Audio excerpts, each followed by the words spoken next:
Welcome to Career Tools. This week, Productivity in a Matrix. Chapter 1, Communication. Here we go. Okay, Wendy, so I've said before, I've beat a dead horse about we don't like matrices, right? Mm-hmm. Even though, in principle, on paper, they're an answer to an issue in terms of resources, limited resources being farmed out to a number of different places. Human beings tend to behave like human beings and not like blocks, as Stephen Vincent Benet would share with us. And as the Bible says, no man can have two masters.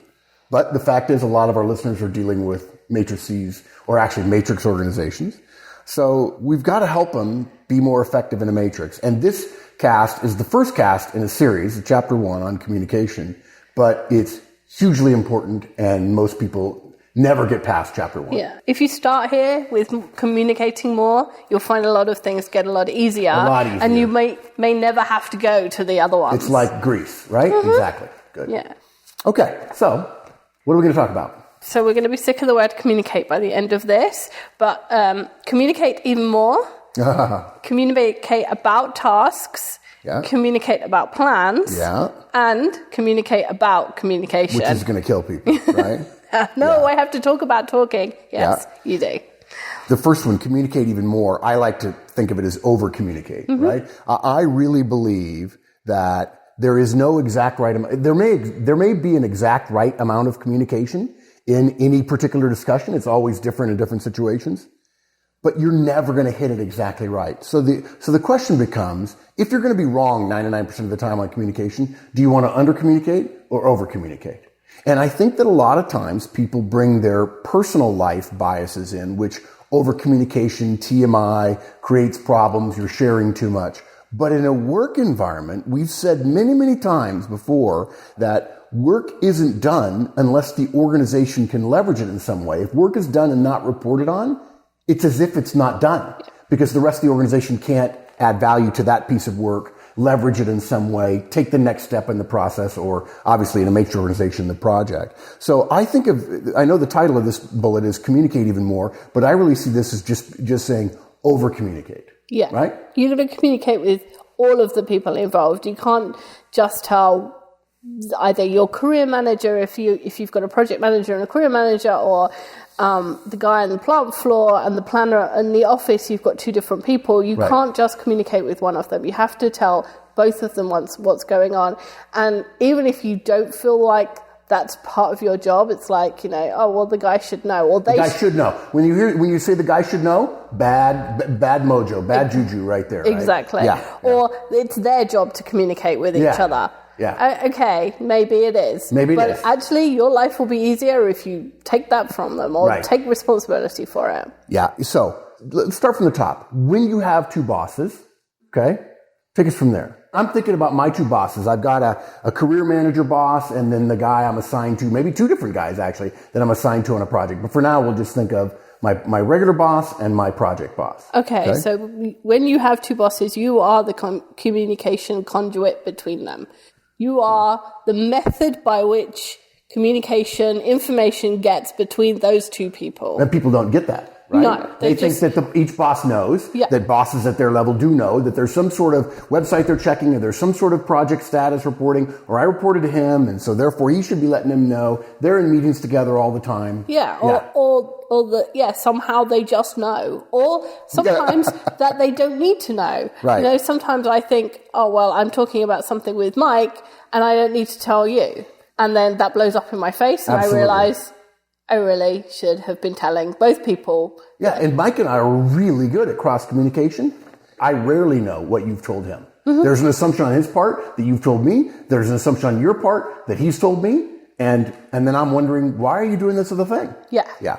So if you have two bosses, folks, you have responsibility for making sure that each one of them knows what the other one knows relative to your workload, your projects, your tasks, your responsibilities. Both. On both sides. If you're doing something for A, B has to know. Yeah. That's the rule. And if you don't take advantage, or if you don't meet that responsibility, you can't get upset that A doesn't know what B knows, or vice versa. Exactly. Okay?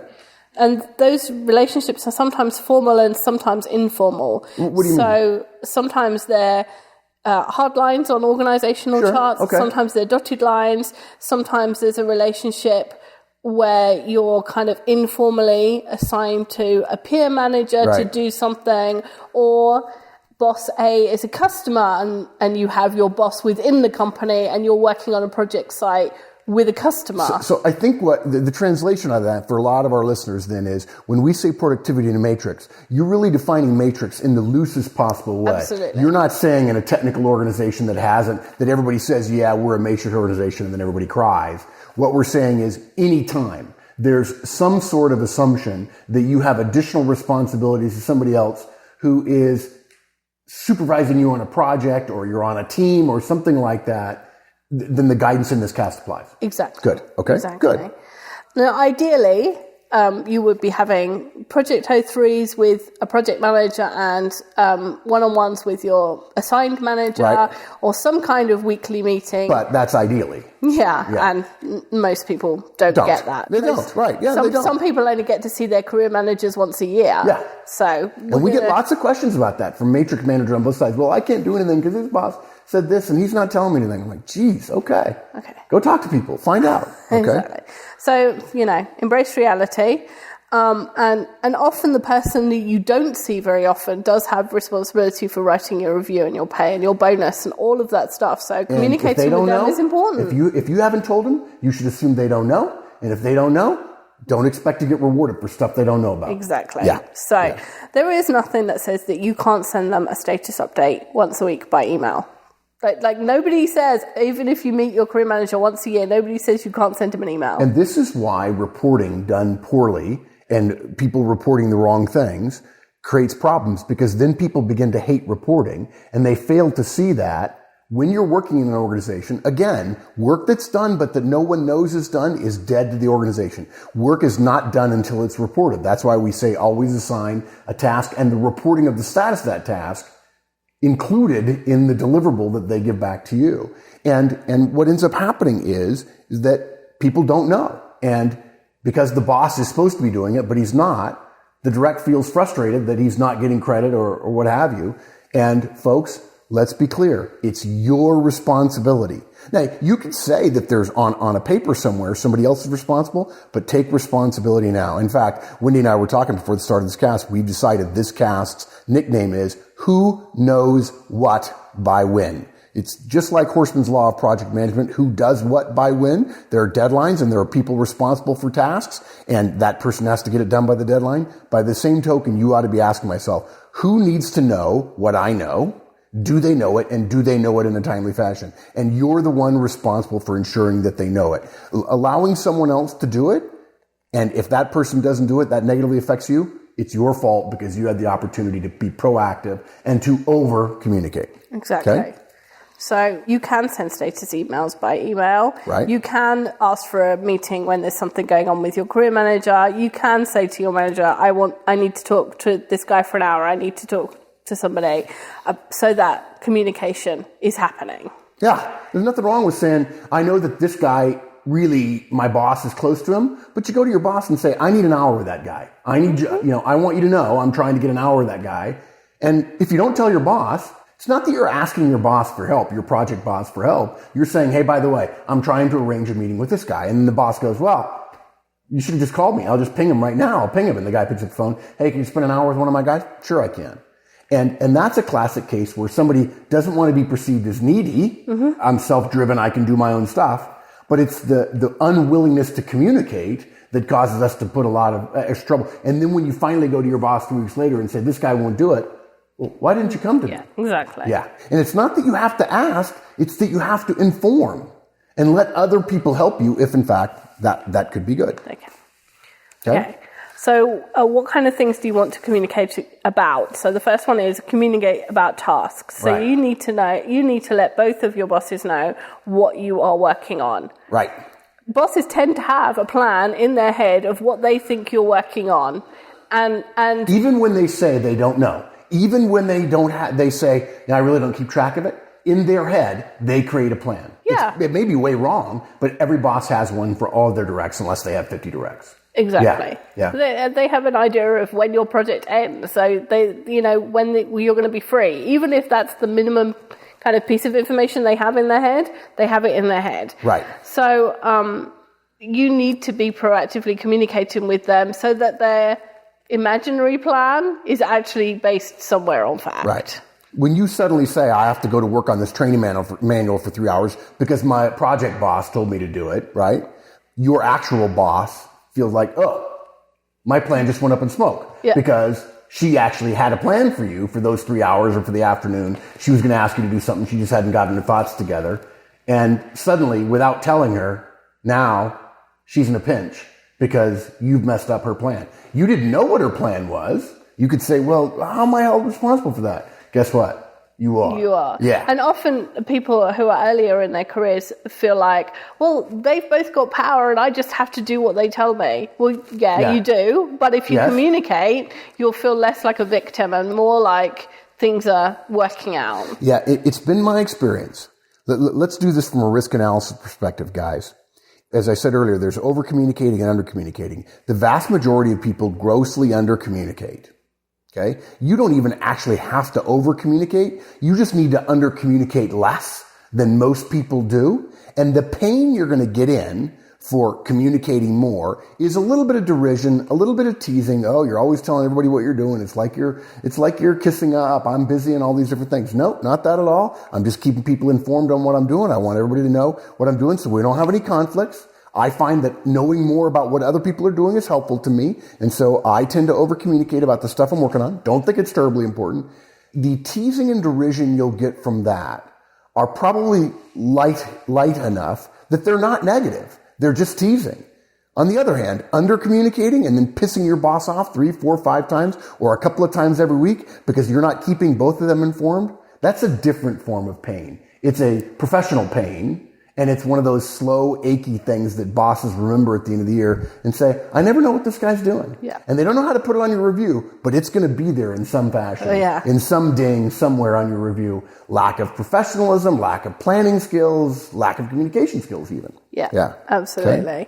So sometimes boss A says about when you tell him what boss B says that you should be doing, I can't believe he's making you do that. And I'm going to go down there and speak to it. I just did that to you about Mike, right? Exactly. Yeah. And one of my friends calls this, my dads are fighting. Right, exactly. Good. If you feel stuck in the middle of it, it can be upsetting if you're the type of person who gets upset about that. Yeah, then you can be stuck in the middle and it can still be okay. You're responsible for the communication, not their relationship. Yeah, it's the neuroses that you're neurotic if you say I'm stuck in the middle. You're not helpless. You can do something about it. It's much better to be psychotic than neurotic when it comes to organizations because always stuff's going to go wrong and you're going to be responsible for some of it. You might as well proactively communicate with both of your bosses. And they may not hash it out, but at least they'll know and they won't ding you for not knowing, which it gets everybody in trouble over and over and over again. Okay. Yeah. So tasks tend to be short-term. They tend to be this week. But we also want you to communicate about plans. So communicate with both bosses about the longer-term plans that the other boss has for you. So if your career manager says, I think you should move on to a project where you're more client-facing, for example, your project manager of the project that you're currently working on should know that. Because perhaps in phase 2, perhaps he really wants to keep you, and in phase 2, there's a role that's more client-facing that you could do, and you could stay with that project manager. But unless he knows that that's the other guy's intention, you could be moved on to a completely different project. He's going to be annoyed because he wanted to keep you. You may not enjoy that project as much. Here's a perfect example I've experienced over and over again in matrix organizations and organizations that have a lot of projects and have project teams. Somebody doesn't communicate to their 2 bosses, to their 2 dads or their 2 moms, right? What happens is, let's say I work for both you and Mike. You're going to stress me next week. We've got a big deadline coming up Thursday afternoon or Friday morning. No problem. That happens. Okay. The assumption of too many young professionals is that you're going to stress me and that's going to come out of Mike's hide. In other words, I'm going to spend 30 hours next week. Let's assume that I magically would work 20 hours for you and 20 hours for him. It's never that easy, but let's assume for a moment that's the case. When you tell me next week's busy, I'm going to need a lot of your time, I think, okay. And 90% of the people I know think of, it's a zero-sum game. I'm going to work 40 hours next week. I know you guys work more than that. Just bear with me. I'm making the math easy. And I say, okay, I used to work 20. I'm going to have to add 50% more to step up to the deadline you're going to give me. And now what I do is I'm going to work 30 hours a week. And I don't tell Mike that because of my zero-sum mentality, I'm only going to give him 10. What happens then is because I don't talk to Mike about the plans for next week, I don't learn from Mike because he's a day behind giving me a big deliverable that you've already given to me. I don't realize that next week he's thinking 30 hours of my time as well. Yeah. And look, the problem comes in is that I think I can give him 10. And then on Monday he says, we're going to be swamped this week. Where were you all day? Well, I was working on this thing for Wendy. And the reason I'm working for you and I'm not doing it is because in my head, I've got 40 hours a week. Again, guys, I know you work 50 and 60 hours a week. My point is you probably see your time is limited. And if somebody asks for more, you assume that by definition in a zero-sum game, somebody else is going to get less. There's not more pie to go around. But if you communicate with Mike, if I communicate with Mike and say, hey, look, next week is a big week with Wendy, one of two things happens. Well, the first thing that happens is I get credit for communicating to help him think about my week. Now, whether he likes me or not, or we have a good relationship or not, in fact, does come into play. But if he doesn't need me, he could say, no worries, right? I understand. And he's like, well, there's stuff he has to get done, but I respect that there are going to be times where I'm going to be taking a bite out of Mark, right? If I don't tell him and he doesn't know, and then he needs 30 hours of my week, and now I'm ticked at both of you, and the problem was caused in part because I didn't communicate with him and say, look, I want to let you know what's going on. And then if he'd come right back and go, by the way, next week is a big week, the first thing I would do is call my spouse. And I would say, look, next week is a bad week. I've got one of those things. What do you call when two waves come together, you get that special high peak, right? It's just the wave equation. There's a special high peak there, and I'm going to work 60 hours next week compared to my normal 40. And people say, well, I don't want to tell Mike because I don't want to know if, in fact, Mike is going to stress me out. But every executive worth his or her salt is going to say, the sooner you know about deliverables, the sooner you know about responsibilities, the better. And the best way to do that is to communicate about, in my opinion, the biggest time frame is next week. I mean, saying, here's what my quarter looks like. If you're constantly communicating about your quarter, people are going to tune that out really quickly. Even your month. There are exceptions to that. For most people, we tend to live our lives in 3 to 5 day windows. If you're working for two different bosses, by Friday at 10 or 11 in the morning, you should have a sense of what your next week is like, and we recommend you communicate that to both of your bosses. Now, that may affect how much work they give you. It may be good, it may be bad, but it's way better for you to have information before you get hit with it. And then when Mike comes to me Monday afternoon and goes, where the heck are you? I needed you all day today, and you didn't answer any of my pages. Oh, I thought you knew. I was real busy on this big thing with Wendy. Everybody knows we've got this big presentation of the board on Thursday afternoon. Yeah, everybody knows, right? And in fact, Mike intellectually knows it. Yeah. But he hasn't factored that into, he knows I work for him as well, and he's going to get the time he wants from me when he wants it because he knows I work for him and he outranks me. Yeah, so communicating about plans, I have found over and over again. Think about your week, assertively communicate, proactively communicate in advance. Here's what my week looks like, and here are my deliverables. Yeah.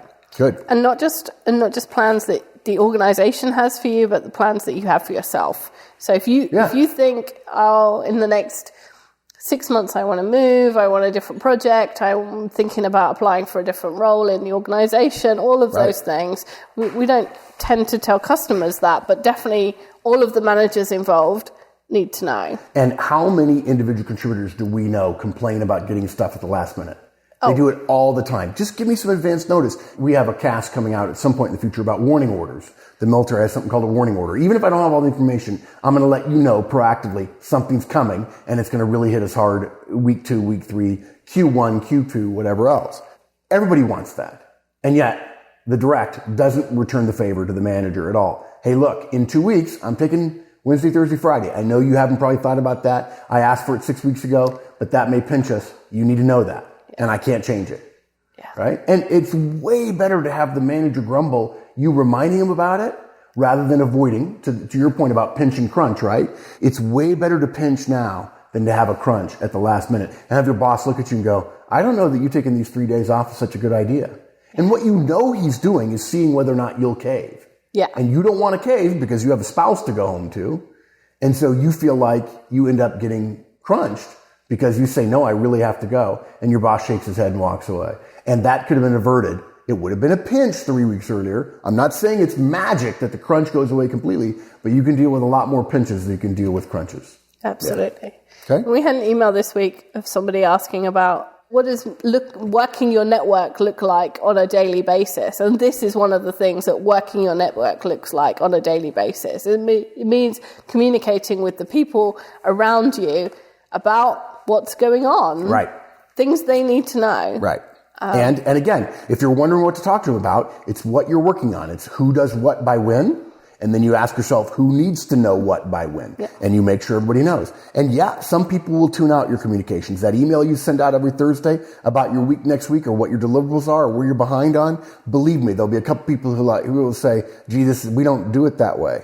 Trust me, there'll also be people who will use it, who will take advantage of it. The best people will take advantage of it, and the worst people will whine. And that's generally how the world is in an organization anyway. Okay. You want the worst people whining. That's fine. Yeah. Okay. What about communicating about communication? That's the ultimate over-communication. So this is kind of, we've talked about this. This is about talking about the conversations that you've had with other people, right, to the people that need to know that. So you might have a conversation with a customer that your boss needs to know about because the customer sounded a bit grouchy this week. And you think, maybe there's something going on there. Or you have one boss who says, like you said, I'm going to need you next week. And you go to your other boss and say, by the way, Bob says he's going to need all of my hours next week. It's the communication about the conversations that you've had with other people. I'll give you a perfect example of this in the negative. The number of people who are in meetings carrying on IM conversations with people or working at their desk and they're IMing people, and they literally act as if the IM is in a completely different parallel plane. And it's a conversation that's going on, and there's stuff being talked about, and the information in one conversation never populates the other conversation. If I'm working on a project on my laptop or on my desktop computer, and I'm having an IM conversation on that laptop, on that desktop, that somehow, to so many people I talk to, is a separate side stream conversation, and they don't necessarily interact until afterwards, like, oh, I just realized that what he was saying to me might have value in this work I was doing. And the reason why is it's so darn hard to multitask. You can't constantly be asking, what's the impact of X on Y? But if you want to be a great manager and executive, folks, if you want a shot at that kind of growth, it's not the only growth in organizations. If you want a shot at that kind of growth, you've got to learn to synthesize. And you've got to learn to ask yourself, when you learn new information, not what does that mean for me, but in a matrix organization, it means who needs to know this, right? What does that mean for other people? Because I'm connected by a web of if you pluck one strand on the web of a spider web, the rest of them vibrate. And you have to ask yourself, is there anyone else who would benefit from this information? And if you don't have a highly keen, a highly honed sense of who really should know that, and should is too strong a word, of course, but who might benefit from you telling them that, then the answer is to over-communicate it. And let some people tune it out. And yes, everybody gets too many emails. We absolutely agree with that. And there's also, interestingly enough, this is one of the reasons why I hate email, there's far too little communication while everybody has too much emails. If you start sending out emails about work tasks and about deadlines and about who needs to know stuff, communicating, I'm not talking broadcast emails, but certain emails to certain people. Hey, I want you to know this came up in the conversation and so on. Your emails will get read. Yeah. It won't just be a broadcast that everybody goes, oh, more spam from that guy who's always over communicating. Yeah. Nobody has ever complained about over communication. Yeah, they complain about too many emails. Yeah, and they complain about not knowing what's going on. Right. But nobody ever complained about too little communication. And the side benefit of this, of course, is that trust gets built up between you and the people you're communicating with. If they always feel like they know what's going on and you tell them what's important, they will begin to trust you. Yep. And that's important. Yep. And we said in the class, there's a pretty clear line between what's petty and what needs reporting, right. But it's actually probably lower than you think it is. Absolutely lower. Like most people think what they need to tell their boss is kind of important stuff. Yeah, but actually what you class as medium important, probably you would benefit from telling your boss about it. Yeah. Let's say I'm meeting with my boss and a peer of his who uses some of my work. Mm-hmm. So they're like a standard boss and a matrix boss to a degree, if we use the loose definition of matrix. Okay? So give me an example using me as the junior party of the 3-person situation we've got. Okay, so you and your boss and his peer meet together. Your boss isn't there, your peer and his peer and you meet together, and you're talking about the implementation of a product that you're working on as the product guy. Okay. And he's the technical peer. Okay. And he's planning on a phased implementation, starting with Group A, going through B, C, D, E. Right. And he's going to start with Group A on October 1st. And right. each phase is going to take a month. Then that sounds like the technical guy is making a technical plan, which is his job. And he's asking for your input as the product guy. And you're thinking, well, that sounds like the technical guy's got a good plan. Right. But then when you go tell your boss, he has a plan that he thinks everyone should do it all at once. Yeah. And now you've told him, he can go talk to his peer and go, dude, I don't think this phased implementation thing. Right. I know it's a technical thing, but is there a way around it? Or he could decide he's absolutely fine with it. Right. And at least he knows what the plan is. Yeah, I think what's interesting about that, I think there's some people who would listen to that and go, oh yeah, I could see the technical guy coming to me and say, why'd you tell your boss? Like, you said it was okay. Right. Well, look, when you tell me, you should assume you're telling people around me. If we're talking about work that's public work, and we're not talking about private discussions about you looking for a job somewhere else, if you share something with me, I'm going to share it with the people around me because those people are affected by your work. Don't ask me to choose not to communicate. That's the last thing. If you're talking about work and I believe somebody else will benefit, even tangentially, I'm not going to be afraid to over-communicate it. And yes, there are people who will say, well, I'm not going to communicate as openly with him because he tends to be an open communicator. Okay, that's fine. I respect that. That's a legitimate outcome. It's petty, it's political, it's small, and it's real. That does happen. And the question becomes, do you want to be the under-communicator or do you want that other person to be an under-communicator? Way better for them to choose to be an under-communicator. Yeah, and if you have a good relationship, you can still ask them enough questions to find out what you need to know. Yeah, 90% of the time we're all talking about work and tasks, and there's nothing bad about communicating that. Nobody's, right. Yeah.